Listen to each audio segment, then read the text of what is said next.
தாந்திரீகம் என்பது உள்ளுணர்வை விரிவாக்கி தெய்வத்துடன் ஒன்றாகும் ஒரு பயிற்சி. இதையும் செய்வினை, பில்லி சூன்யம் போன்றவையும் ஒன்று என்று சிலர் கருதுகின்றனர். ஆனால் இவ்விரண்டும் வெவ்வேறு முறைகள். தெய்வ சக்தியை பயன்படுத்தி முக்தியை நோக்கி பயணித்தால் அது தாந்திரிக சாதனா. தெய்வீக ஆற்றல்களையும் மந்திரங்களையும் தன்னலத்திற்காக அல்லது மற்றவருக்கு தீங்கு விளைவிக்க பயன்படுத்தும் செயல்முறைதான் செய்வினை போன்றவை. அதேபோல தாந்திரீகம் என்றாலே அது பெண் தெய்வத்தோடு தொடர்புடைய சாதனா மட்டும் கிடையாது. பைரவரும் சிவனும், ஏன் ஆஞ்சநேயரும் கூட தாந்திரிக சாதனையில் இடம்பெறுகிறார்கள். தாந்திரிக சாதனாவிற்கென்று இந்தியாவில் 9 முக்கிய கோவில்கள் உள்ளன. அங்கு இன்றும் தினசரி தாந்திரிக சடங்குகள் நடைபெறுகின்றன. இவை அனைத்தையும் விரிவாக இந்த வீடியோவில் பார்க்கலாம். மனிதன் பிறந்த நொடியில் இருந்து ஒரு தேடல் தொடங்குகிறது. அது செல்வத்துக்கான தேடல் அல்ல, அது ஒவ்வொருவருடைய தெய்வத்திற்கான தேடல். அந்த தேடல் என்பது நம்முள் மௌனமாக உறங்கிக் கொண்டிருக்கும் ஒரு பரமசக்தி. உள்ளே உறங்கும் அந்த பரமசக்தியை உணர செய்வதுதான் தாந்திரீகம். இது மாயாஜாலம் அல்ல, இது மனிதன் தன் உள் பிரபஞ்சத்தோடு பேசும் மொழி. சாமானிய மனிதனை பொறுத்தவரை இது ஒரு புரியாத புதிர். ஆனால் ஞானிகளுக்கு தாந்திரீகம் என்பது மாயையின் நிழலில் மறைந்த சத்தியத்தின் வெளிச்சம்.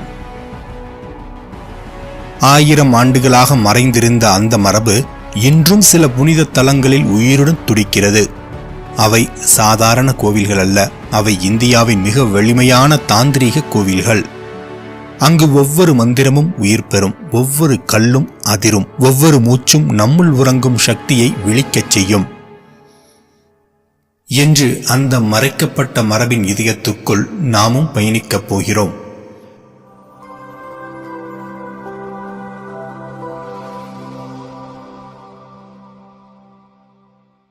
முதல் கோவில் இந்தியாவின் வடகிழக்கு பகுதியில் அசாமின் கவுஹாத்தியில் அமைந்துள்ள காமாக்யா தேவி கோவில். இது சக்தி வழிபாட்டின் உச்ச நிலையம், அதாவது மகாபீடம் என அழைக்கப்படுகிறது. இங்கு ஒவ்வொரு ஆண்டும் நடைபெறும் அம்புபாசி விழா மற்றும் நவராத்திரி காலங்களில் உலகம் முழுவதிலும் இருந்து அகோரிகள் மற்றும் தாந்திரிகர்கள் கூடுகின்றனர். இந்த கோவிலில் எந்த சிலையும் இல்லை. அதற்கு பதிலாக மலர்களால் நிரம்பிய ஒரு புனித குளம் உள்ளது. அந்த குளத்தில் இருந்து எப்போதும் நீர் பாய்ந்து கொண்டே இருக்கும். அங்குதான் சதிதேவியின் கருப்பை விழுந்ததாக ஐதீகம். அதனால் இந்த மண் உயிரின் பிறப்பிடமாகவும் பிரபஞ்சத்தின் தாயாகவும் கருதப்படுகிறது. இங்கு சக்தி என்பது ஒரு தெய்வம் அல்ல, இது உயிரின் மூல ஆற்றல். அது சதிதேவியாய் மறைந்து காமாக்யா தேவியாக அதிர்ந்து மனிதத்தின் இதயத்தில் ஒளியாக விழிக்கும் சக்தி வாய்ந்த கோவில்தான் தேவி காமாக்யா கோவில். காமாக்யா கோவிலை பற்றிய விரிவான வீடியோ நம் சேனலில் உள்ளது. அதன் வீடியோ லிங்க் கீழே டிஸ்கிரிப்ஷனில் கொடுக்கப்பட்டுள்ளது.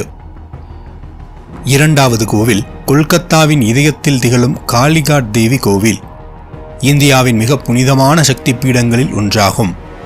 புராணத்தின்படி சதிதேவியின் வலது காலின் விரல்கள் இம்மண்ணில் விழுந்ததாக கூறப்படுகிறது. அதனால்தான் இந்த தலம் தாந்திரீக வழிபாட்டின் தலைநகரம் என்று போற்றப்படுகிறது.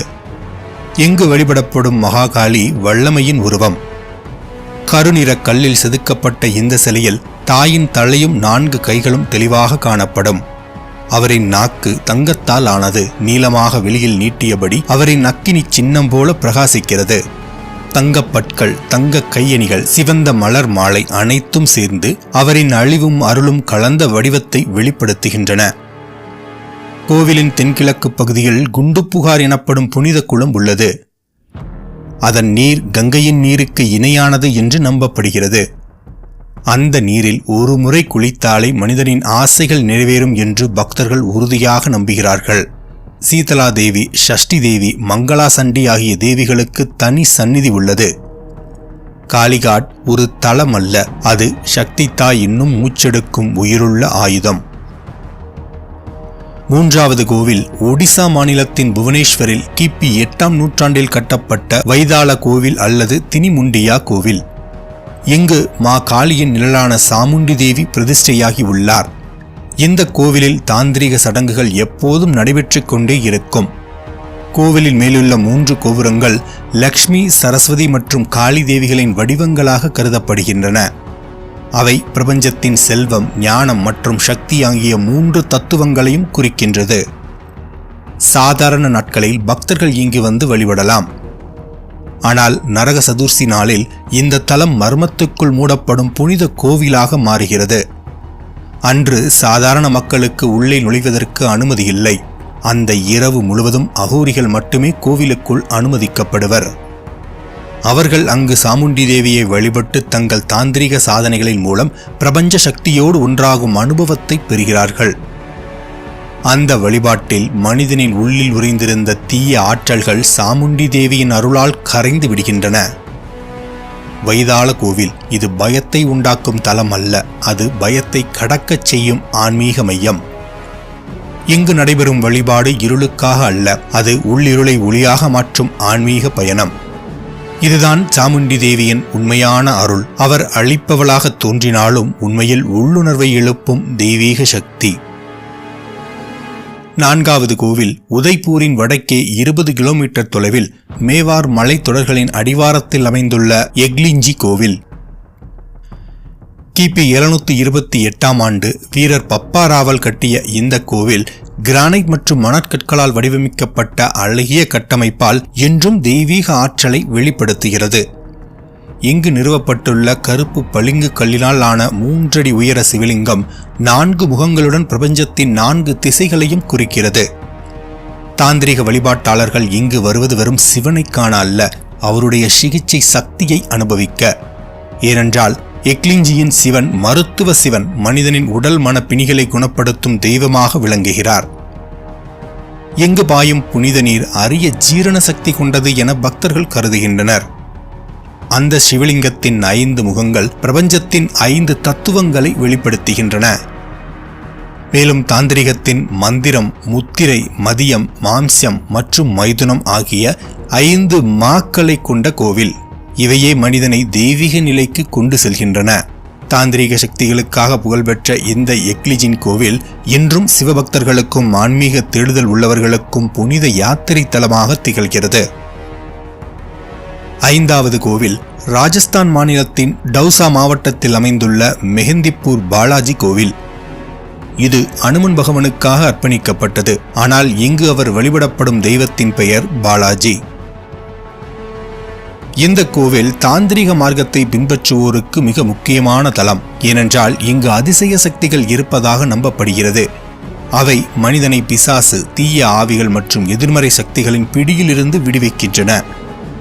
இங்கு ஒரு தனித்துவம் என்னவென்றால், மற்ற கோவில்களைப் போல மணியோசை, மந்திரங்கள் ஆகியவற்றை இங்கே கேட்க முடியாது. ஆண் பெண்களின் அலறல் சத்தமும் அழுகையும் உறக்க பிரார்த்தனையும் மட்டுமே கேட்கும். அந்த சத்தங்கள் பயத்தை தரும், ஆனால் உண்மையில் அது ஒரு தாந்திரிக சடங்காக இங்கே பார்க்கப்படுகிறது. ஒரு நிமிடம் இங்கு இருந்தாலே தீய சக்திகள் அனுமானின் அருளால் அழிக்கப்படுவதாக ஐதீகம். மெஹந்திப்பூர் பாலாஜி கோவில் இது சாதாரண வழிபாட்டு தலம் அல்ல. இது மனிதனின் பயங்களையும் பாவங்களையும் தகர்த்து தூக்கும் அதிசய ஆற்றலின் மையம். 6வது கோவில் மத்திய பிரதேசத்தின் சந்தர்பூர் மாவட்டம் கஜுராஹோவின் மலைச்சரிவில் அமைந்துள்ள சௌசத் யோகினி கோவில், அதாவது 64 யோகினிகளின் ஆலயம். இது கிபி 9ஆம் நூற்றாண்டில் சந்தேல அரசர்களால் கட்டப்பட்டது. இங்கு ஒரு காலத்தில் தாந்திரிக ஞானம் கற்பிக்கப்பட்டது என்று சொல்லப்படுகிறது. இந்த கோவிலின் தனித்துவம் அதன் வடிவமைப்பே. நாம் உள்ளே நுழையும் நொடியே இது இந்திய நாடாளுமன்றத்தை நினைவூட்டும். இது எதிர்பாராத அமைப்பல்ல. ஏனென்றால் இந்த கோவில்தான் லோக்சபா வட்ட வடிவமைப்புக்கான மூலம் என வரலாற்று ஆராய்ச்சியாளர்கள் கருதுகின்றனர். இங்கு 64 தேவிகளும் ஒன்று கூடி தந்திர ஞானத்தின் ஆழமான இரகசியங்களை உலகிற்கு வழங்கியதாக நம்பப்படுகிறது. இந்த ஆலயத்தின் சக்தி இன்னும் உயிர்ப்போடு அங்கே தியானிக்கும் மனிதன் அவனுள் உறங்கும் சக்தியை எழுப்பி பேராற்றல் அடையும்படி செய்கிறது என்று கூறுகிறார்கள். தந்திர ஞானத்தை பரிசோதிக்க, கற்றுக்கொள்ள, மீண்டும் மீண்டும் அனுபவிக்க இன்றும் இந்தியா முழுவதிலும் இருந்து, ஏன் வெளிநாடுகளில் இருந்தும் பலர் இங்கு வருகிறார்கள். சௌசத் யோகினி கோவில் என்பது ஒரு கல் கட்டிடமல்ல, அது 64 சக்திகளின் ஒளியுடன் அதிரும் தெய்வீக புனித அரங்கம். 7வது கோவில் மத்திய பிரதேசத்தின் உஜ்ஜைன் நகரில் இருந்து சுமார் 8 கிலோமீட்டர் தொலைவில் ஷிப்ரா நதிக்கரையில் அமைந்துள்ள கால பைரவரின் கோவில். இது சுமார் 6000 ஆண்டுகள் பழமையான தந்திர தலம் என்று கூறப்படுகிறது. ஆகமங்களின்படி இது ஒரு வாமமார்க்க கோவில், அதாவது தாந்திரீக சடங்குகள் நடைபெறும் தலம். இங்கு வழக்கமாக மாமிசம், மദ്യം, தகனம் மற்றும் தானம் போன்ற வழிபாடுகள் இடம்பெறும். பண்டைய காலங்களில் இந்த கோவிலுக்குள் தாந்திரிகர்களுக்கு மட்டுமே அனுமதி இருந்தது. அவர்களே இங்கு ரகசிய யாகங்கள் செய்து பைரவரின் சக்தியை எழுப்பினர். பின்னர்தான் பொதுமக்களுக்கு கோவில் திறக்கப்பட்டது. சில ஆண்டுகளுக்கு முன்பு வரை இங்கும் மிருக பலி நடந்தது. ஆனால் இப்போது அந்த சடங்கு நிறுத்தப்பட்டுள்ளது. ஆனால் இன்றும் வழிபாட்டில் அருந்திய மദ്യം பைரவனுக்கு புனித நைவேத்தியமாக சமர்ப்பிக்கப்படுகிறது. உலகின் பெரும்பாலான தெய்வங்கள் துளசி, பால், நெய் ஏற்றுக்கொள்ளும் போது பைரவன் மட்டும் ஏன் மദ്யத்தை அருந்துவான்? ஏனென்றால் அவர் தீமையையும் பாவத்தையும் புனிதமாக மாற்றும் சக்தியின் வடிவம். கால பைரவர் கோவில் பயத்தின் தலமல்ல, அது பயத்தை நீக்கும் தலம். 8வது கோவில் இமாச்சல பிரதேசத்தின் காங்க்ரா மாவட்டம் கலஹாரி மலைச்சிகரத்தில் திகழும் ஜுவாலாதேவி கோவில். இது 51 சக்தி பீடங்களில் ஒன்றாக கருதப்படுகிறது. மேலும் தாந்திரீக சடங்குகளுக்காக உலகம் அறிந்த தலம் இது. இந்த தலத்தின் விசேஷம் என்னவென்றால் இங்கு ஒரு புனித குளம் உள்ளது. அது பார்ப்பதற்கு கொதிக்கும் நீர் போல தோன்றும், ஆனால் தொடும்போது குளிர்ந்த நீராகத்தான் இருக்கும். இது மாயை அல்ல, சக்தியின் உயிர் தொடுதல். இங்கு ஒரு இரகசிய எந்திரம் பாதுகாக்கப்பட்டு வருகிறது. அது தெய்வீக வடிவியல் சின்னம் என்றும் அதை மூல மந்திரங்களால் தாந்திரீக முறையில் தினசரி வழிபாடு செய்கிறார்கள்.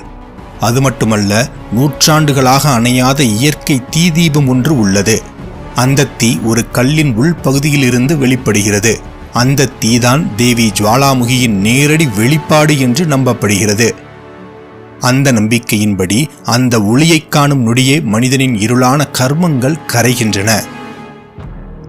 ஜுவாலாமுகி கோவில் ஒரு தலம் அல்ல, அது சக்தியின் சாட்சி மையம். 9வது கோவில் இமாச்சல பிரதேசத்தின் காங்க்ரா மாவட்டத்தில் உள்ள பைஜ்நாத் கோவில். உலகம் முழுவதும் சிவபக்தர்களின் நம்பிக்கையின் மையமாக திகழ்கிறது. பதாங்கோட் மண்டி பாதையிலிருந்து சுமார் 16 கிலோமீட்டர் தூரத்தில் அமைந்துள்ளது இந்த கோவில். கிபி 1204ஆம் ஆண்டு அஹூகா மற்றும் மாமூகா எனும் 2 வணிக சகோதரர்களால் கட்டப்பட்டது. இந்த புனித தலத்தில் சிவபெருமான் தங்கியிருப்பதோடு அவருடன் மகாகாளியும் மறைமுகமாக உறைவதாக நம்பப்படுகிறது. எனவே அழிவும் அருளும் ஒரே இடத்தில் ஒன்றாக இணைகின்றன. இதுதான் இந்த கோவிலின் தன்மையும் கூட. பைஜ்நாத் கோவில் என்பது வெறும் சிவ ஆலயம் அல்ல, இது அகோரிகளின் புனித மையம். மேலும் இத்தலம் தாந்திரிக வித்யாவின் உயிருள்ள பல்கலைக்கழகம். ஒவ்வொரு ஆண்டும் இந்தியாவின் பல பாகத்திலிருந்து தாந்திரிக சாதகர்கள் இங்கு வந்து தங்கள் குருவிடம் தீட்சை பெற்று தங்கள் வாழ்நாள் முழுவதும் தாந்திரிக மார்க்கத்தை பின்பற்றி வருகின்றனர். இங்கு சிவன் வெறும் தெய்வம் அல்ல, அவர்தான் தாந்திரிகத்தின் ஆதி தேவன். அவரின் அருளால் ஒவ்வொரு அகோரியும் ஒவ்வொரு சாதகரும் தங்கள் உள்ளார்ந்த இருளை எரித்து வெளிச்சமாக மாறுகின்றனர். மொத்தத்தில் பைஜ்நாத் கோவில் இது தியானத்தின் இடம் மட்டுமல்ல, தெய்வீக சக்தி மற்றும் தத்துவ அறிவு ஒன்றாக மோதும் புனித தலம். மேலே கண்ட கோவில்கள் எல்லாம் வெவ்வேறு தலங்கள் அல்ல, இவை மனிதனின் 9 சக்தி மையங்கள், அவன் உள் பிரபஞ்சத்தின் 9 கதவுகள். தாந்திரிகம் என்பது ஒரு இருள் அல்ல, அது இருளின் வழியாக செல்லும் ஒளிப்பாதை. அது பாவத்தை போக்குவதல்ல, பாவத்தின் மூலத்தை கண்டறியும் ஞானம். இது தெய்வத்தை தேடும் பயணமல்ல, இது தெய்வமாக மாறும் சாதனை.